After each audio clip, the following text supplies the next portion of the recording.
Hey friends, we're already over halfway through this year. It's July of 2023, and so far this year we've played a total of 5 tabletop RPGs together as a family. I'm going to run through those in descending order, the one we liked the least to the one we enjoyed the most. Now, keep in mind, disclaimer here, we enjoyed playing all of these games. Now, again, this could depend on your RPG group, the experience level of the players that you're playing with. A lot of things factor into this, the amount of time you have on your hands.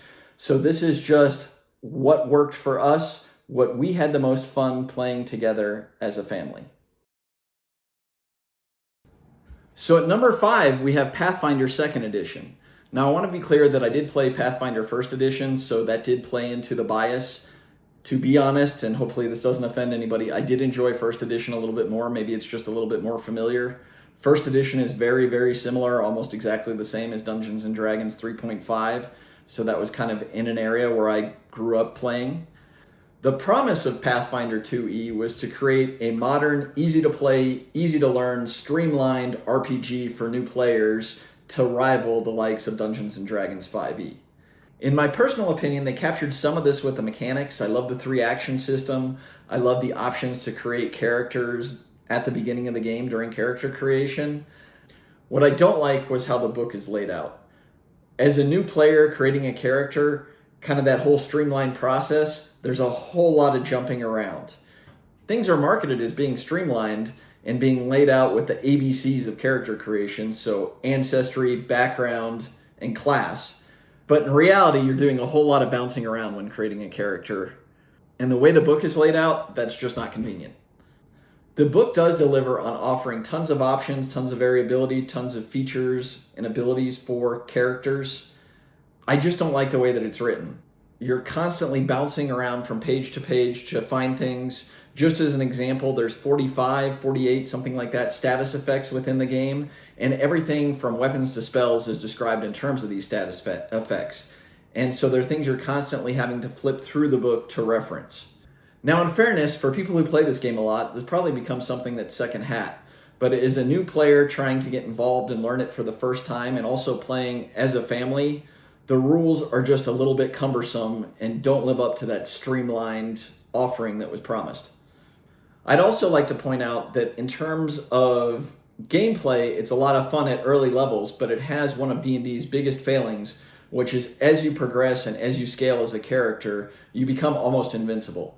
Probably the thing I liked least about this game is the fact that modifiers are based on your level. So for example, if you're trying to pick the lock on a door and you're a level 20 character, you have a plus 20 if you're proficient in a lock picking skill.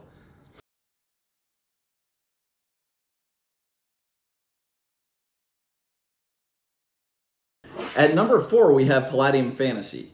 Now I want to say up front, I'm completely biased. My favorite RPG of all time is Rifts. The difficulty with this and why it's only rated at number 4 is playing it with your family, with kids. What's great about the Palladium system in general, from Palladium Fantasy to other games, I've got, like, for example, Night Vane, which is a cool supernatural horror thriller type game. Not really child-friendly, but fun nonetheless. And then, of course, Rifts, which is just Palladium staple. What's fun about these games is the character creation. It is so robust and just fun to read. Like these books, if you had the time to go through and read them, you select a race, which could be anything under the sun you could imagine. There's so much information out there, so many different books, so many different publications. You could be anything from fantasy races like elves or dwarves to supernatural alien races, demigods, superheroes, anything you could imagine. And underneath those races, you have occupational character classes. The multitude of weapons, armor, skills, magic, psionics in this game are completely unlimited, and you could get totally engrossed in it. They've got everything from horseback riding as a skill to computer hacking that you would actually have to make a skills check against. This game is so much fun and over the top. As an engineer who works full-time, sometimes 50 to 60 hours a week, and has kids, I can't recommend this. It's not something you can play in a couple hour session. When we used to play this back in my younger days, we would play 14, 15, 16 hour sessions and have a blast. Unfortunately, I don't have that type of time on my hands anymore.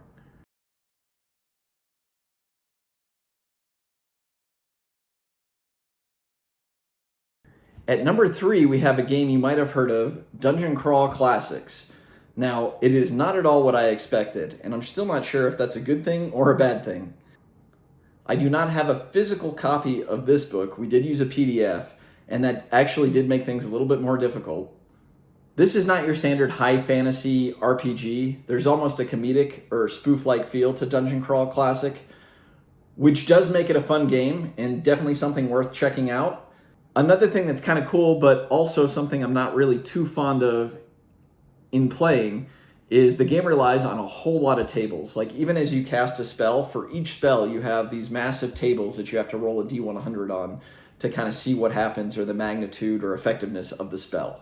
While this is really cool, when playing with a PDF, it means you're having to look a lot of stuff up. We ended up printing a lot of stuff out. Even if you were playing with the book, I would imagine that you would have to flip through pages a lot to find these things. These are not things, kind of like I mentioned earlier with Pathfinder, that over time you're going to remember. When you're talking about spells and then all kinds of different effects, you are going to constantly have to reference the book.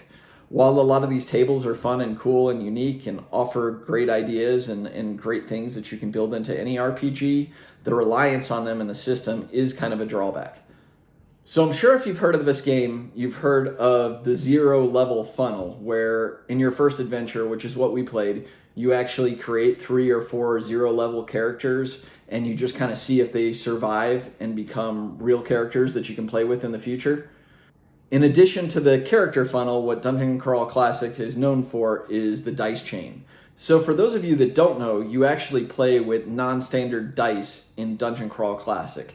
And they do make and sell these varied dice, but without investing in that, you can use standard dice. So for example, when they say roll a d3, you would roll a d6 and divide by 2. When they say roll a d5, you roll a d10 and divide by 2. You've also got things like 24, 30, and with those you would roll something like a d12 and also a d6, and evens represent 1 through 12, odds represent 13 through 24. Now, as you might imagine, one drawback is in playing with beginners, or in my case, kids, like this can be a little bit confusing. So the DM or GM, or in Dungeon Crawl Classic, they call it the judge, has to be on top of these things. It's fun, but for new players, this might be a twist you're not used to. What I do like about Dungeon Crawl Classic is you could jump in being relatively new to RPGs, create characters quickly, get an adventure going, and play in a short time. So I feel like this is kind of a great system for a one-shot or for groups that only have limited time to play together. In playing with the kids, it did have kind of a fun, goofy feel to it. Just to put things in perspective, the monster manual, the first character in there, or the first monster in there, is an android. All kinds of goofy stuff like that. Additionally, with the player classes, Halfling, which whenever big in our family, is an actual class, not just a race. So it's kind of like its own unique thing. It's fun on one hand and kind of nuance. On the other hand, it's kind of limiting because you don't have things that you might be used to from other games like rangers or druids or sorcerers. All in all, I would say this game is a lot of fun. The difficulty level with that 0 level funnel, it's designed to only allow a certain number of players to get through it. So you might have to tweak things if playing with younger kids or inexperienced players. But if played right, I think anybody could have a lot of fun with this game.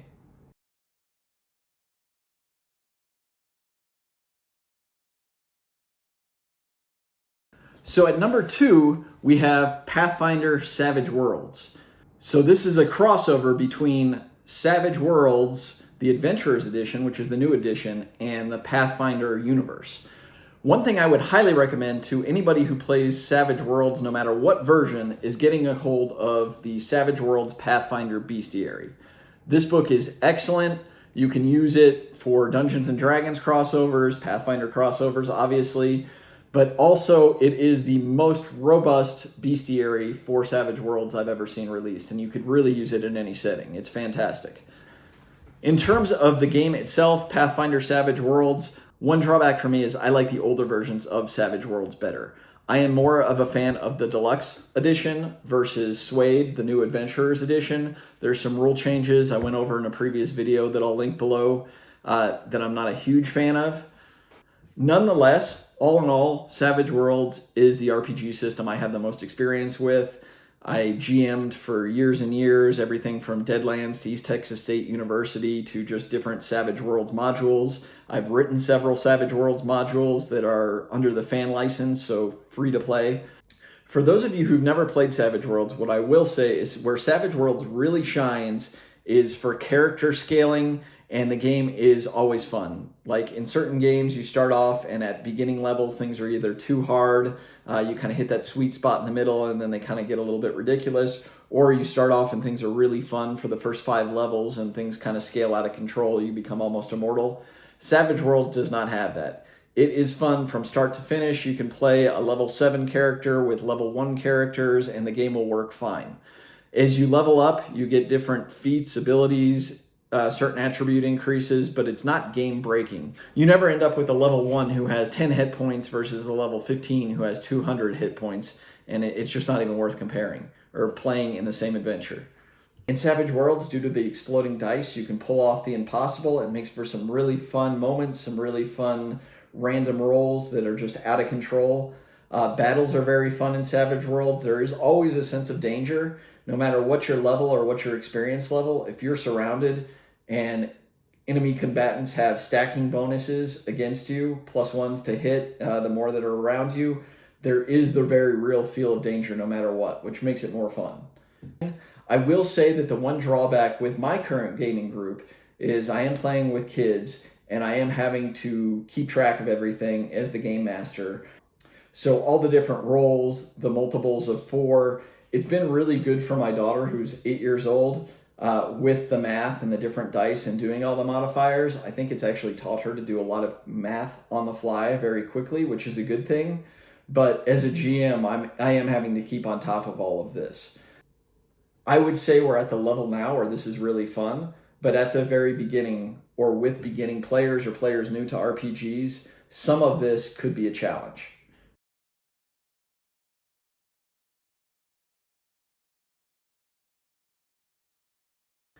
So at the #1 ranked tabletop RPG game that we've played as a family this year, I have Dungeons & Dragons 5th edition.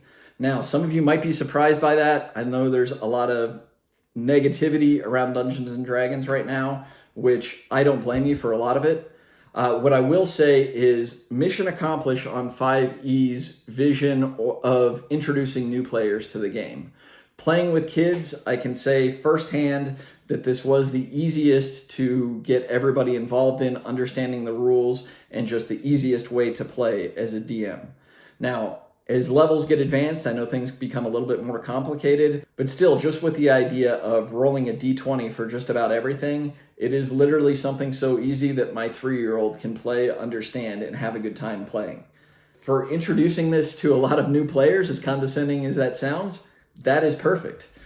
If a 3-year-old can pick it up, so can you. So this is a perfect entry point for many players.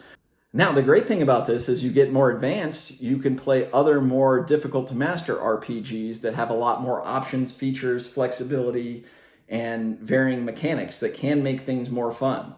But for a family, for a Saturday evening or Sunday afternoon, 2-hour session, 5th edition is a perfect entry point for tabletop RPGs. The things, of course, I don't like about Dungeons & Dragons 5th edition are the way modifiers scale as you level up. I kind of mentioned some examples earlier with other systems. It's a little bit frustrating to have a level 1 character that's got 10 hit points, and then by the time you reach level 20, you've got in the 200s and you're virtually invincible. There is no chance of a level 1 character defeating or fighting a beholder or a group of level 1 characters, whereas in other systems, there might be. It might be possible to pull off the impossible. There's also a lot of negative press around 1D&D coming out sometime next year, I believe. What I'll say about that is I have 5th edition. It's a great entry point. We'll evaluate 1D&D when it comes out. The one thing that I don't like the push for is the push to play online. Kind of what we're dedicated to on this channel is playing tabletop games. The last thing that I want to do during my free time is sit in front of a computer to enjoy my hobby as well. So our focus is on tabletop gaming. and one D&D might not be the system for that.